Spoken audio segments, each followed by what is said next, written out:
Hello there. Welcome back to the Hollow Voice. I'm here to help you unwind tonight.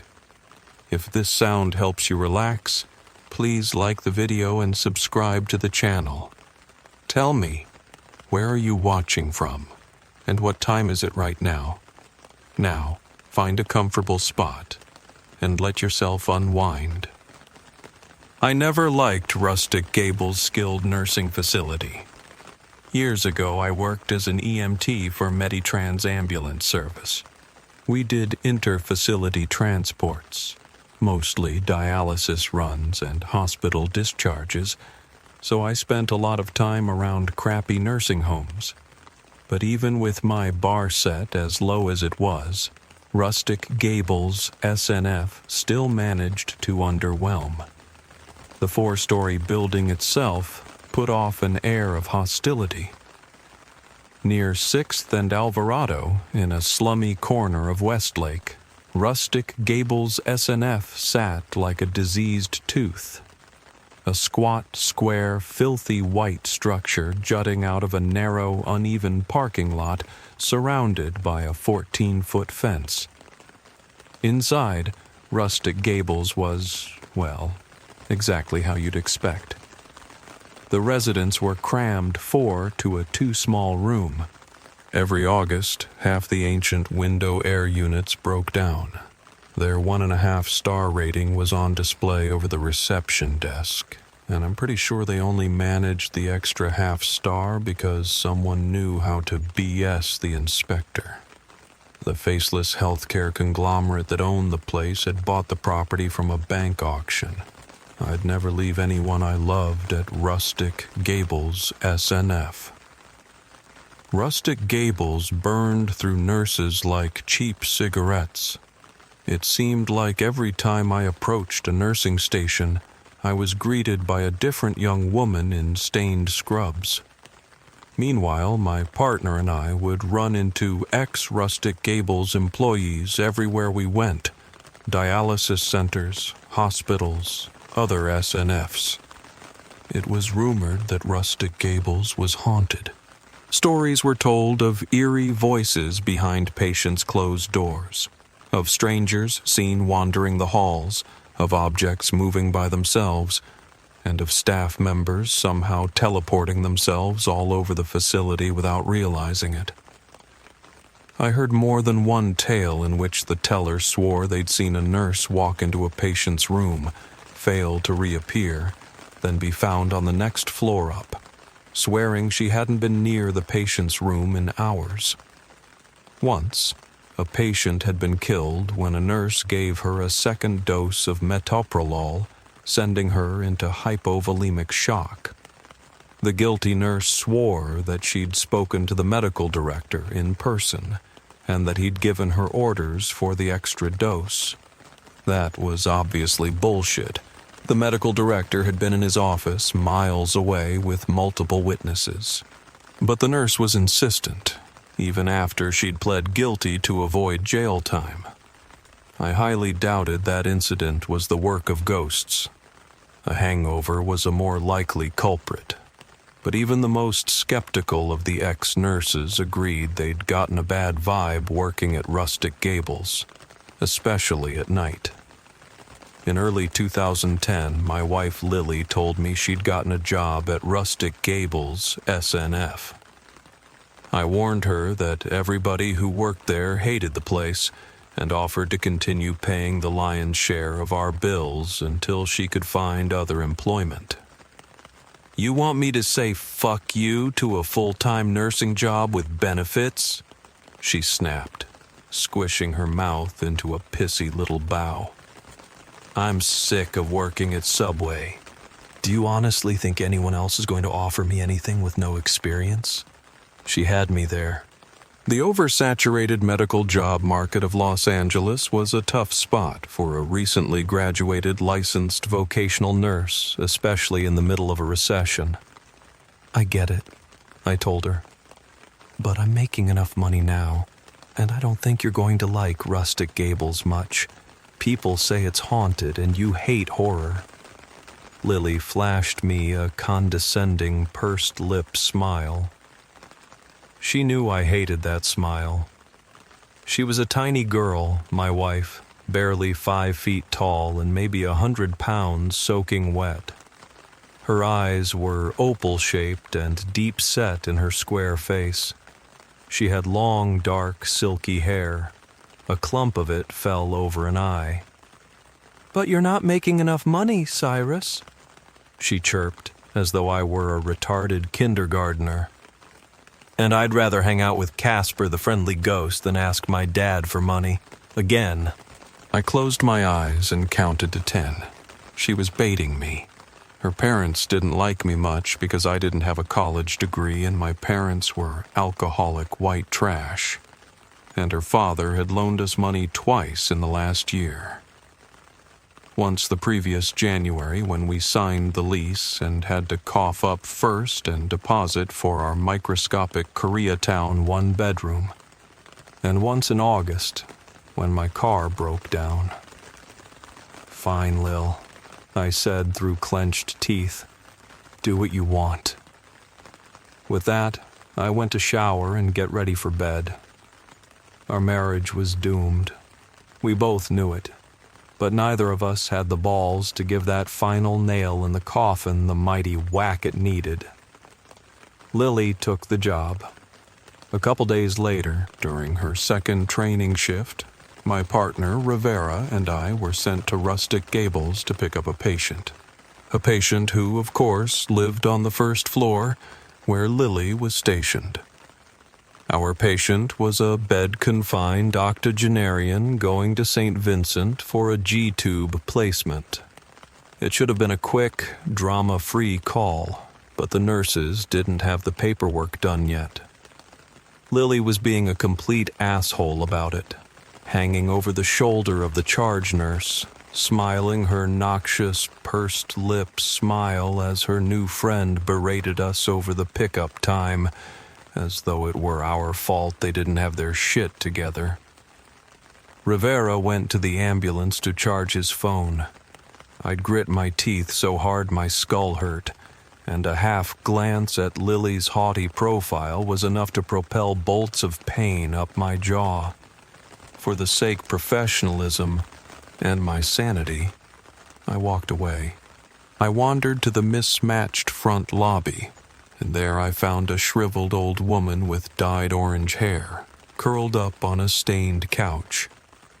A nasal cannula dangled from her face, attached to an oxygen canister on the back of a rickety wheelchair. Her eyes snapped open. When she saw me, her face fell.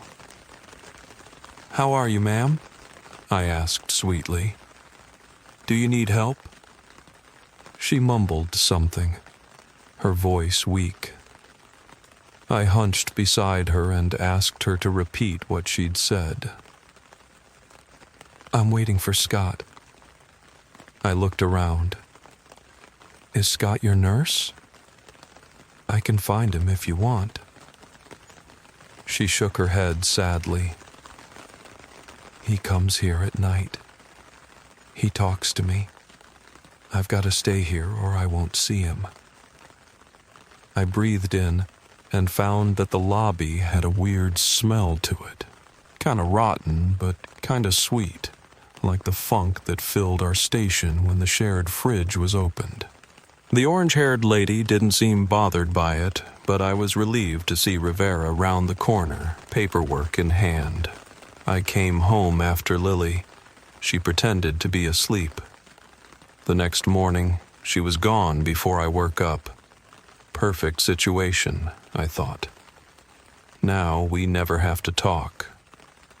A couple weeks later, my company picked up another dialysis patient out of Rustic Gables, SNF. Soon, Rivera and I were sent to get him. On the way in, I spotted the same orange-haired woman on the same stained couch, still waiting for Scott. The new dialysis patient, let's call him Herbert Smith, was 79 and not doing well. He was bedbound due to the lingering effects of a stroke, half blind and atrophied. He looked in my general direction when I called his name, but responded to all further inquiries with incomprehensible muttering. His room, happily, was on the 3rd floor, which put a whole story between me and Lily. We got him loaded in the ambulance, and after a set of vitals, I took advantage of the 15-minute drive to Western Dialysis to finish some paperwork. Herbert Smith stared mindlessly ahead, seemingly unaware of my presence. Then he mumbled something. I looked up from my writing. "What's that, Herbert?" I asked loudly. "The one-legged man talks to me," he repeated. I leaned in. "Who talks to you, Herbert?" "The Oriental man. The man with one leg. He comes into my room at night." Herbert's milky eyes were unfocused, staring vacuously into some point between the road and the ceiling of the ambulance. "The Oriental man, huh?" I pressed indulgently. "He's angry with me," Herbert continued, speaking to oblivion. "He knows I left him. I wish he'd go away."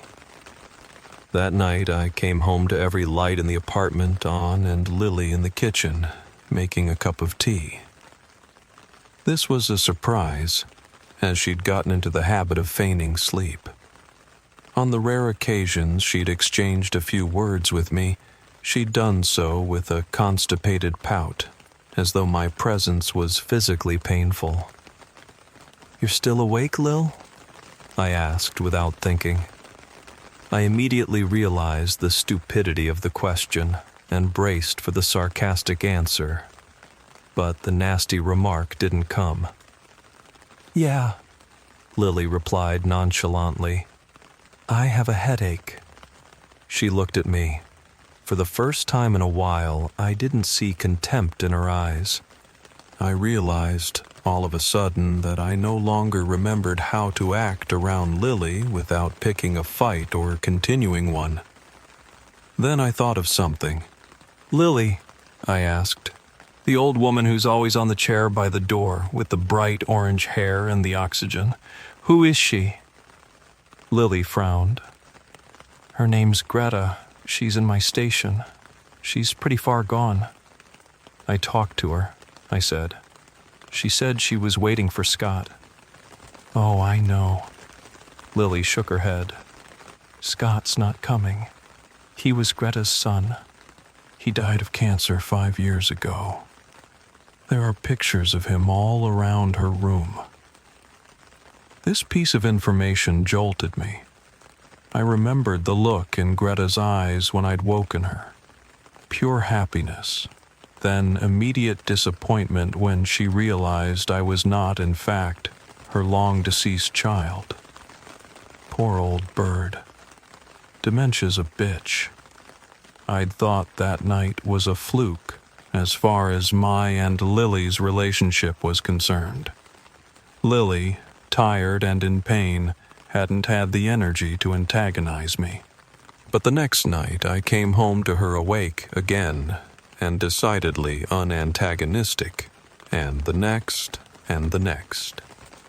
One night I came home to find her huddled on the couch, shaking, the glow from the muted TV illuminating her tears. My first impulse was to run. I'd long forgotten how to comfort Lily. But I'm not an impulsive person. What came next was the first honest conversation we'd had in months. Lily had been on edge for weeks. Work was the problem. Her shifts at Rustic Gables had become both physically and mentally unbearable for reasons she couldn't justify to herself, let alone anybody else. As soon as I walk in, my chest tightens up and I start feeling weak," she said. "I'm scared of something, but I don't know what it is, and whenever I'm alone, I hear things, little noises behind me. But when I turn, there's nothing there." I reiterated that she could leave, that I'd pay the bills, and that I'd known other nurses who'd left because the place was too creepy. But Lily shook her head decisively. She wasn't batshit. and if she quit after working at Rustic Gables for barely a month, she'd appear flaky. The next day was Herbert Smith's dialysis day, and Rivera and I were the crew sent to pick him up. The young nurse on duty told me he was being showered. We'd have to wait a few minutes.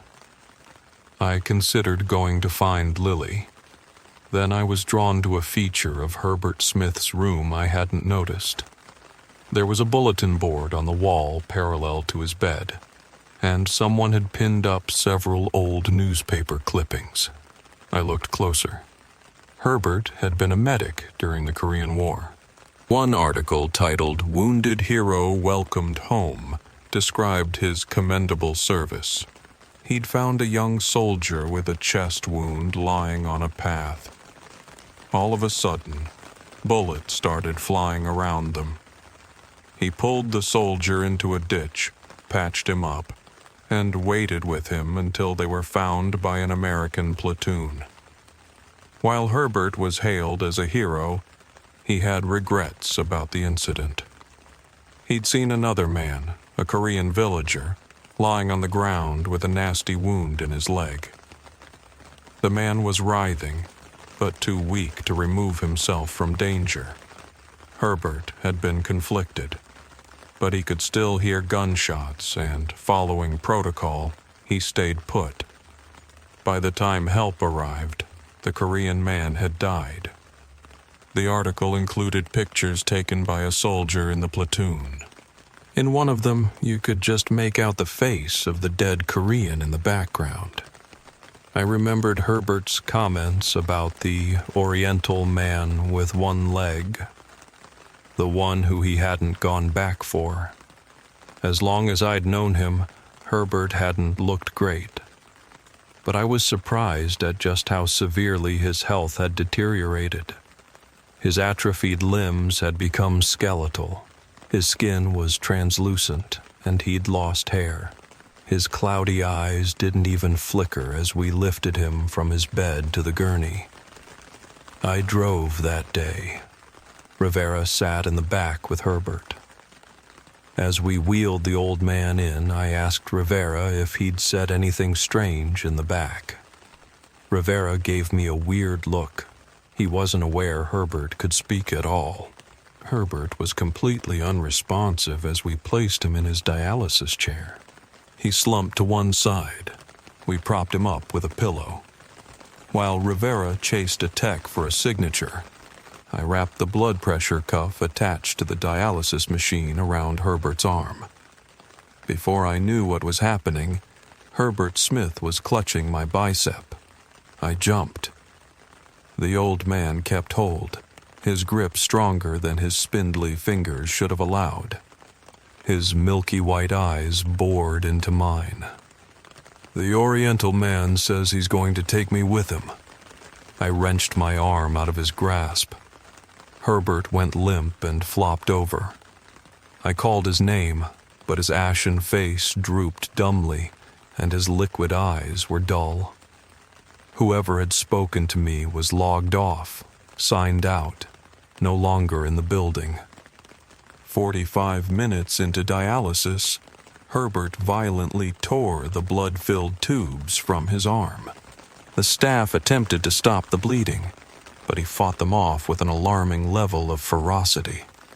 It was said that Herbert Smith never looked so peaceful as he had while being carried out by paramedics, already into irreversible shock. He died before they made it to the hospital. I remained ignorant as this was going on. Rivera and I ran a few more calls. I drove in and out of hospital parking lots, pondering Herbert's Korean ghost. Later, at around 6, I received a text from Lily. It was a weird thing to say. I assumed she meant our conversation the night before, responded with a single smiley face, and thought about it all afternoon. For months, I'd wanted Lily gone. I'd fantasized about coming home and discovering she'd moved out. But when I read that text, I felt a little twinge of the ecstasy she'd inspired in me when we were 18 and obsessed with each other. As soon as I walked into our apartment, Lily jumped me. Wordlessly, passionately, we made love on the couch. Her perfume, her red lipstick, her hair tickling my skin was intoxicating. It was instinctive, animalistic. When we finished, we lay entangled on the couch, strands of her hair still in my mouth. That was amazing, I muttered to her. I'm so glad we did that. You started it, she teased, running her hand across my chest. That was a pretty hot kiss. The charge nurse was pissed, but it was worth it. What's the charge nurse got to do with anything? I asked innocently. Lily pulled away. She sat up. You came to see me at Rustic Gables. You kissed me, right in front of the other nurses. I went cold. Lily, I said, I didn't do that. I was at Rustic Gables in the morning to pick up Mr. Smith, but I didn't see you at all. I didn't kiss you. She forced a laugh. Sigh, stop fucking joking. Unless you've got a twin I don't know about, you kissed me today. The other nurses all saw. I don't know what to tell you, Lil, I said.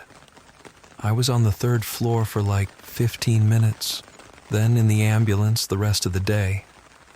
Lily glared. Shoving me out of the way, she grabbed her clothes and stood up. With that, she stomped to our bedroom and slammed the door. In the morning, she was gone before I woke up. The whole thing bothered me. Apparently, Lily had been passionately kissed in front of her coworkers by a guy who looked just like me. I'd long suspected she had undiagnosed bipolar disorder, but I might have been wrong. Maybe undiagnosed schizophrenia. 2 days later, Rivera and I were sent for Herbert Smith. The nurse at Rustic Gables told us he was dead. Rivera went to call dispatch and tell them that, in fact, our services were not needed. I waited with the gurney in the front lobby. Orange-haired Greta was curled up on the couch, presumably still waiting for Scott. Poor lady. I tried to catch her eye, but she was oblivious to my presence. Then I saw tears running down her face. Would have gone to talk to her if a hand hadn't jerked my arm. I whirled around and found myself face to face with Lily. Her eyes were puffy and bloodshot. She was pissed. There you are, she snapped. What the fuck, Cyrus? You're messing with me now? Lily, what are you talking about? I heard you calling my name, she said, unable to control the tremble in her voice. Down the hall, in that fucking creepy voice. Where were you hiding? Under a bed or something? Lily, I didn't do that. I've been here. It was your voice, Lily insisted. Saying, Lily, come to me. I was handing out meds and I heard you. I'm so sick of your fucking jokes. Lily, I started. I want a divorce. With that, she stomped back to the nurse's station. I didn't go after her. I stood there, useless, fuming. All the anger and resentment I'd been nursing for months. The frustration of never, ever being good enough for Lily swirled around me like a tornado. I wanted her dead. I wanted to wrap my fingers around her neck and stare into her protruding eyes until they glazed over. If Rivera hadn't come to tell me that we had another call, I'm not sure what I would have done. We spent the rest of the night with one of the respiratory therapists, wedging a 400-pound ventilator-dependent vegetable onto our gurney and driving him to a crappy post-acute in Sylmar. As we drove back to the station, I saw I had missed 2 calls from Lily and that she'd left me a voice message. I ignored it. Even thinking about her jacked my blood pressure. Lily didn't come home that night, and I was relieved. The next morning, I was dismayed to see the address of Rustic Gables flash across our pager. We were picking up a psych patient, an old lady with dementia wigging out, going to the Brotman psychiatric ward. The name of the patient, Greta. The orange-haired lady in the lobby, always waiting for Scott. It started a little after midnight, the charge nurse told me. All of a sudden, she was screaming and crying. I'd never heard anything like it, just this anguished, otherworldly wailing. Had she had any change in medications recently? I asked. The nurse shook her head. Her son, Scott, died about 5 years ago. She was very devoted to him, and she'd been telling some of the nurses that he comes and sees her at night. I nodded sympathetically. Anyways, the nurse continued. Last night, she kept on screaming Scott's name over and over. We got her into bed and gave her a sleeping pill, but it didn't take. She woke up around 3, dragged herself out of bed and into the hallway. We found her pawing at the door of a storage closet. They had Greta restrained to the bed. Unnecessarily so, I thought, as whatever sedative they'd given her had reduced her to a near comatose state. We moved her onto the gurney without issue, but in the back of the ambulance, she squirmed around and opened her eyes. She threw a languid look my direction. So, Greta, I said kindly, hoping my voice would keep her quiet. How are you doing today? Have the nurses been treating you good? Scott came to me, she said emotionlessly. The words hit me like a punch. Let's not talk about Scott, okay? He was burning, Greta continued as though she hadn't heard me. His face was melting. He was screaming in pain. Tears welled in her eyes. Then it wasn't Scott anymore. It was this monster, this demon. And he told me that's what Scott looked like in hell. She sobbed. I might have said something comforting. If I did, it had no effect. I don't remember. In that moment, at that moment, I had never been more disturbed in my entire life. Greta didn't speak again. She just cried, tears and snot collecting in her wrinkles. She cried all the way to Brotman and kept on crying as we waited for her room to be ready. We heard her moans as we pulled our gurney down the 6th floor hall until the elevator doors closed. Lily didn't come home that night. Days passed. I was given no clue as to her whereabouts. I called a few times, but her phone was off. I should have been concerned that she left so much of her stuff in the apartment. But she had her ID and bank cards. She had plenty of scrubs stowed at her parents' house in Rosemead, and I assumed no one in her family was fond enough of me to call. Finally, a week later, Rivera and I were sent back to Rustic Gables. I don't remember who or what we were supposed to pick up. We were walking through the little lobby, noticing Greta's absence, when I felt hands around my waist. Tiny, perfectly manicured hands.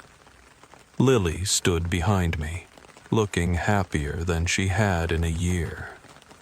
Rivera shook his head playfully and told me he'd meet me on the 2nd floor.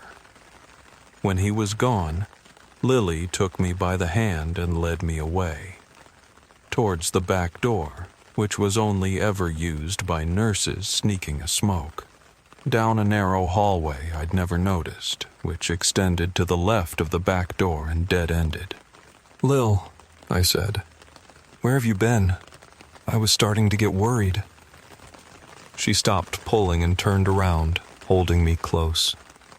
She wrapped her arms around my neck, stood on her tiptoes, and kissed me passionately. "I've been with a friend," she murmured into my ear. "I miss you, Cyrus." She kissed me again, then pulled away and resumed tugging my hand with surprising strength. She stopped in front of a nondescript little closet across from the janitor's storage. "Make love to me, Cyrus," she breathed, her voice thick and sultry. "I know a special place." She reached for the doorknob. As soon as she let go of my hand, my senses came crashing back down to earth. "Lil," I said kindly, "I've got to pick up a patient. Come home tonight, we'll talk then." She gazed into my eyes with a come-hither smile. For some reason, this freaked me out.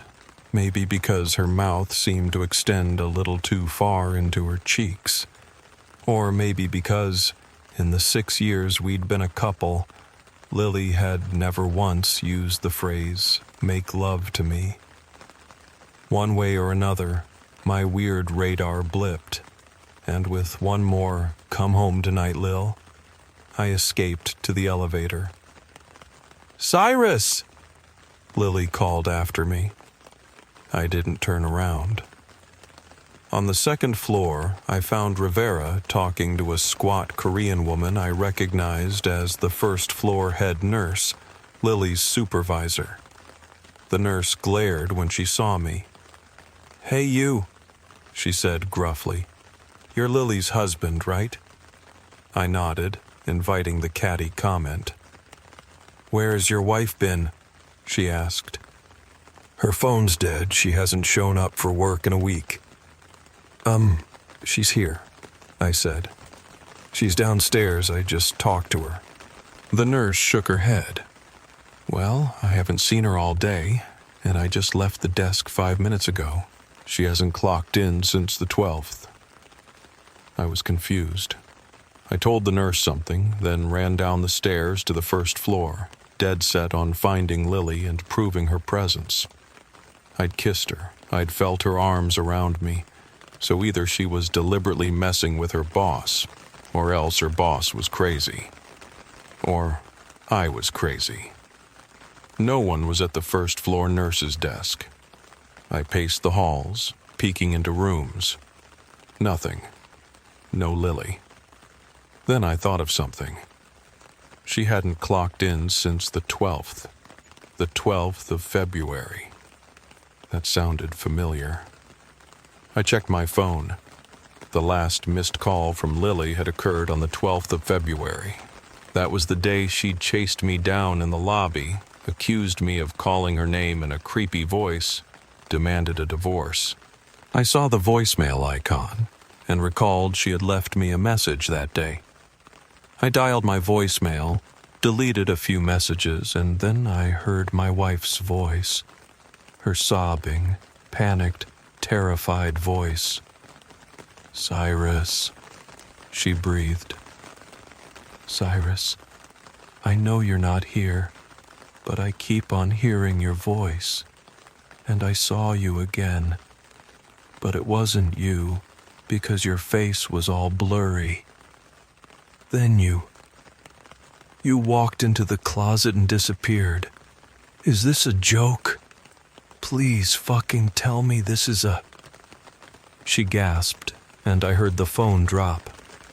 Then a muffled male voice, a voice that sounded terrifyingly familiar, saying something like, "Found you." Then I heard another voice, my wife's voice, calling my name, but it wasn't coming from my phone. "Cyrus, Cyrus." I followed the voice. It was coming from the back entrance, from the direction of the closet Lily had tried to drag me into. As I approached, I remembered what I'd been told about old Greta. She'd freaked out, and they'd found her pawing at a closet door. Had it been this door? I turned the knob. I flicked on the light switch. I found myself staring at a tiny, dusty storage room, seemingly used as a dumping ground for cardboard boxes and broken equipment. The floor was peeling linoleum, and cobwebs hung from 2 cheap metal shelves. A healthy coating of dust told me this room was rarely accessed by the nursing staff. I heard it again. "Cyrus! Cyrus!" I did a 360, then was hit with the dizzying realization that the voice was coming from under the floor. Anyone with the IQ of a monkey could tell you I should have bailed, that a disembodied voice calling my name beneath the floor on the first story of a building was not a phenomenon I should investigate alone. But somewhere between my softcore script conversation with Lily and her gut-churning message on my phone, I stopped thinking logically. I looked around. No doors, no stairs, and I knew there wasn't a basement button on the elevators. Then I saw it. Under one of the shelves, a trap door, and a small black object. I knelt to look. A Motorola Razr with a Hello Kitty bauble and a small crack to the bottom left of the screen. Lily's phone. This discovery turbocharged my nervous system. I stood up, grabbed the shelf, and pulled. With a loud voom, the metal structure pivoted. I examined the trap door. It was latched and fastened with a dusty, rusted lock. Lily's voice, louder, floated up from below. "Cyrus! Come find me, Cyrus!" Using my pocket knife, I easily picked the ancient lock. Then I lifted. I saw darkness. As my eyes adjusted, I saw stairs. Damp, rotting wooden stairs leading down to some sort of cellar. I breathed in and gagged. The musty, earthy smell was overpowering. It was the smell of a wooden shed after the rain, mixed with the smell of a compost heap, mixed with a smell reminiscent of the family of possums that had gotten trapped under my mother's mobile home one December, died, and rotted until spring. "Cyrus!" Lily cried again. This time, she sounded agitated, scared. I took a deep breath, then descended.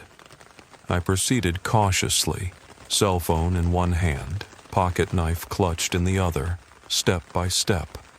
By the pale blue light of my cell screen, I saw the floor was dirt. I made out a dark blotch that must have been a puddle, and I heard faint dripping. The walls were gray cinder block with black designs painted on them. Then my feeble light fell on a woman with blue scrubs and long black hair. Lily. "Lil!" I cried out. "Lily, what the fuck are you doing?" "Shh!" She put her finger to her lips as she approached out of the darkness. Then I was standing on the earthen floor, and she was close. Close enough for me to see that her features weren't right. Her eyes were too small. Her nose was too flat. She took my hands. Her features shifted, blurring in and out of focus. Was it an effect of the light seeping in through the trap door? Were my eyes still adjusting? And why had Lily, of all places, chosen? And then her mouth was against my mouth. I couldn't eat for 3 days. I felt her warm tongue dissolve in my mouth, turn cold and dead, break into icy chunks that tasted like dust and stringed cabbage and rotting fish, expanding in my throat, choking me. I pulled away, coughing and sputtering and trying to scream. I dropped my phone. As I dry heaved, I heard Lily's laughter. Now it sounded distant. Without thinking, I stood up. My phone had landed in the puddle, creating an inverted spotlight. A body, noose around its neck, hung from the rafters. Immobilized by terror, I was forced to take in every detail. Blue scrubs, feet dangling lifelessly, claw-like hands, plaster still in rigor mortis, long black hair, purple cheeks, open mouth, swollen tongue dripping dark saliva, bloodshot opal eyes protruding like a demented cartoon character's, staring into oblivion. Lily. Dead. Lily. I don't know how long I stared at my dead wife hanging from the ceiling before I felt the hand on my shoulder. Jolted from my traumatized paralysis, I turned around. Illuminated by the light from the open trap door was me. My mirror image stood in front of me. While Lily's doppelganger had flitted in and out of focus, mine was explicitly, grossly exact in every last detail. The little hairs on my unshaved cheeks, the red pimple on my forehead, the scar at the corner of my eye, from when I fell off my bike during one of my second stepfather's drunken rampages. My smile was malicious, triumphant. Then it spoke in a twisted, modulated mockery of my voice. "Aren't you going to say thank you?" Then it started to melt. I don't remember much after that. I heard my own voice screaming. Whether it was me or my putrefying doppelganger, I don't care to find out. There were more voices, women's screams. Rough hands on me, an arm around my shoulders leading me up, then sunlight, then sirens. Lily had been dead for more than a week. That's what the police officers told me, the second time I was questioned. The types of questions they were asking, I was sure they were going to pin it on me, especially given the nature of my and Lily's relationship. But they didn't. In the end, they ruled her death a suicide. She died by strangulation, though they didn't know how she'd managed it. She must have found the rope already hanging from the rafters. The cellar was 14 feet high. There was no way she'd have been able to climb up and tie it herself. Nor could they find the chair or stool she had jumped off. They didn't know how she had found the basement. None of the nurses knew the dirt-floored cellar even existed. When the healthcare corporation had bought and gutted the place, they'd left the back of the first floor as it was. No attention had been paid to the sad little closet, and no one could explain how she'd gotten down into the basement in the first place. There was only one entrance, the trapdoor. The trapdoor I'd found, locked from the outside. Even with the coroner's report, the cops had trouble pinning down a timeline. Lily had gone missing on the 12th. Of that, the head nurse was adamant. I insisted I had seen her, alive, on the day her body was found. Rivera backed me up. We weren't alone. Another nurse had had a conversation with Lily on the 15th. She remembered the date because it was the day after Valentine's Day. And a patient claimed he hadn't actually seen Lily, as it had been dark and his eyesight wasn't what it used to be, but had heard her voice singing him to sleep. This one was particularly strange because the night the old man had allegedly been sung to sleep by Lily was a good 2 weeks after she died, and a week after her decomposing body had been recovered.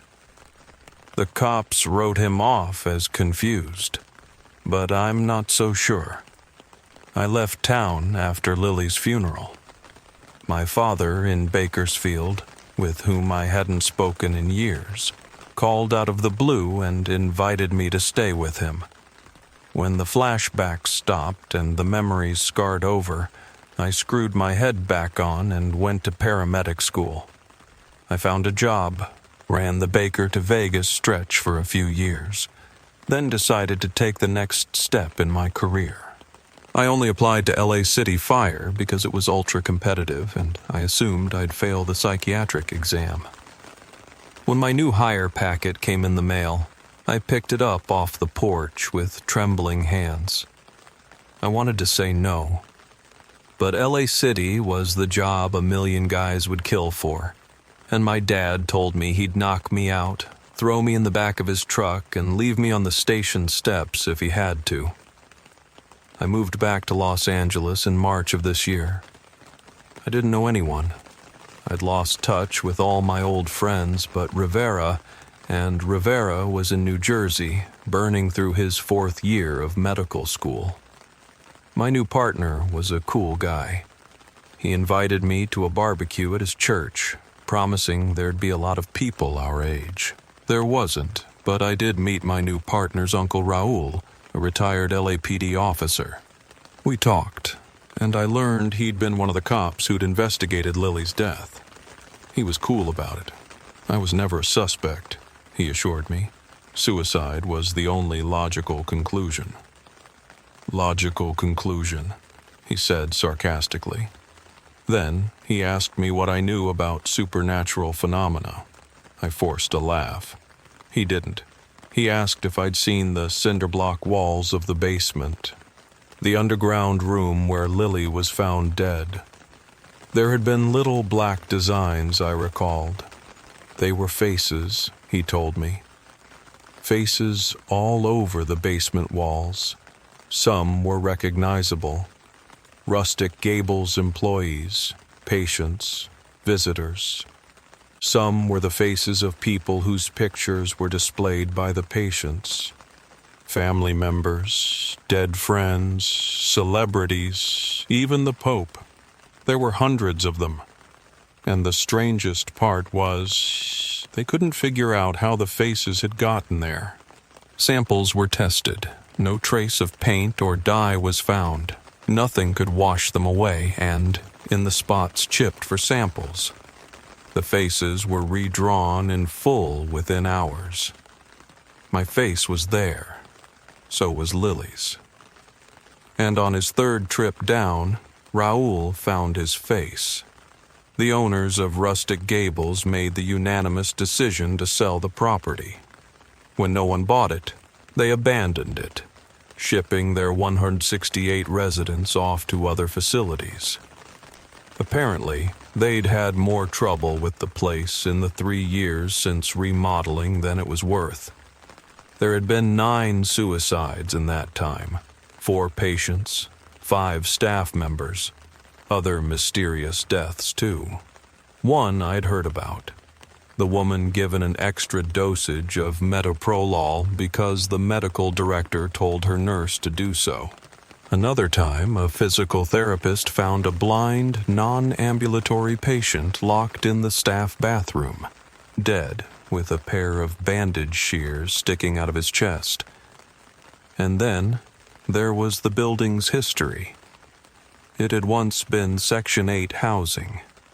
Raul had been called there many times when he was a cop and always got a weird vibe from the place. Other cops insisted the place was haunted.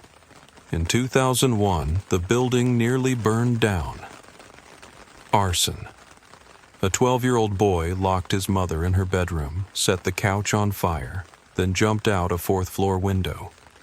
7 people died, including an LAPD officer. Prior to that incident, the kid had been acting bizarrely, claiming to see the ghost of his father, who'd been murdered years before. Raul and I parted ways. I drove home. I thought about orange-haired Greta, and I thought about Herbert Smith.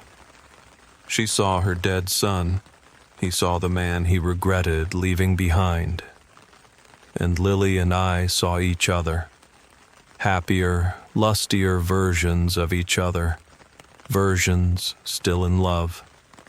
The next day, I did some research on doppelgangers. Omens of doom.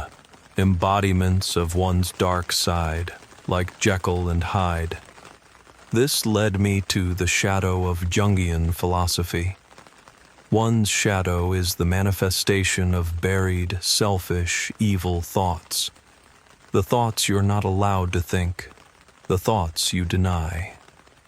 I thought about what my doppelganger had said. Aren't you going to say thank you? Whatever demon or spirit lived in that basement, It collected faces. It could shapeshift, become the spitting image of any human form it saw, and it knew our desires and our regrets, our fears.